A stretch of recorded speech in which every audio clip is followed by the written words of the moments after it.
Hey everybody, Brady Gerke with Cruise Auctions, and next to me is one of the most original 1994 Ferrari 348 Spyders in existence. And this particular Ferrari carries the coveted gated 5-speed manual gearbox and is finished in the highly desirable and sought after Blu Scuro over Crema.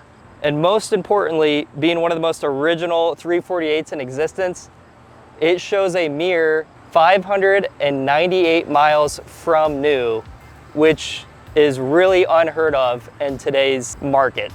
This model was actually the last Ferrari built under the direction of Enzo Ferrari himself, and it'll be offered alongside a plethora of incredible 80s and 90s sports cars at the 56th Annual Auburn Auction and Show.